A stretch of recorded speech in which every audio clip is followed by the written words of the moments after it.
Well, hello everybody. We're here today in Coventry, Rhode Island at the home of one of my favorite Revolutionary War heroes, Nathanael Greene. He built this homespell hall here. He moved here to manage his family's foundry and built a home and a life here. Nathanael Greene is just one of the greatest stories, I think, in American history.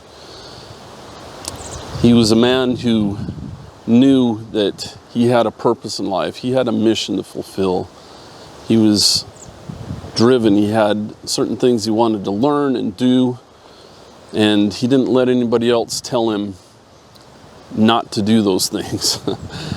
He was born a Quaker into a Quaker family. His father discouraged book learning in favor of working and doing something productive with your life.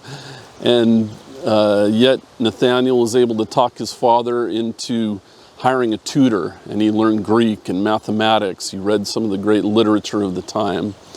By the time he built this hall, he had a sizable library, and it included some of the great works on military history and military strategy, like Julius Caesar's writings and the writings of Frederick the Great, the preeminent military mind of the 18th century, and Maurice de Saxe, who wrote Mérailleries, just a military strategy work that was ahead of its time. This would play a large role later in his life as the revolution started. When the revolution did start, and after Lexington and Concord, Greene tried to join. He applied for a commission as an officer in the Rhode Island Army that Rhode Island was creating. But ever since childhood, he'd had some kind of illness or injury or something that left him injured in one leg, and so he walked with a bit of a limp for the rest of his life. And because of that limp, whoever it was that was inspecting him for his candidacy as an officer rejected him, wouldn't take him as an officer in the Rhode Island infantry. And so he joined up as a regular soldier, picked up a gun and marched with the regular soldiers, even in spite of the limp, until it became just evident that this man's ability and his leadership ability and his understanding of warfare was not to be overlooked. And finally he was actually asked to head up the Rhode Island Army, and later he became a major general in the Continental Army.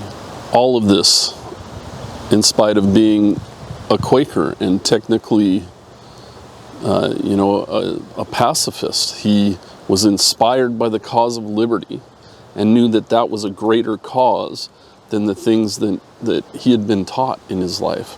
Just his whole life is one of reaching further and going beyond the confines of what other people expected of him. Just a marvelous, marvelous story and a marvelous life.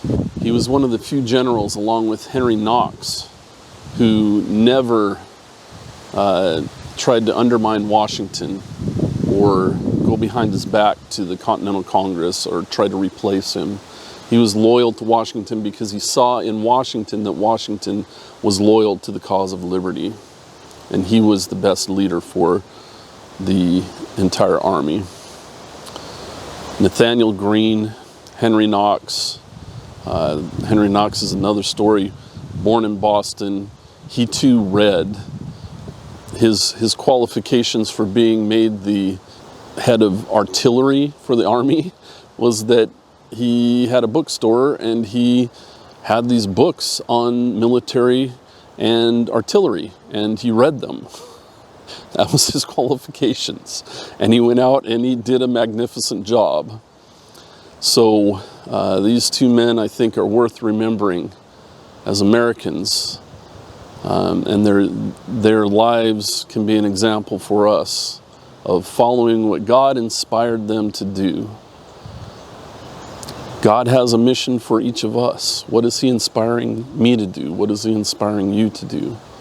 We can take an example from the life of Nathanael Greene and apply that to ourselves.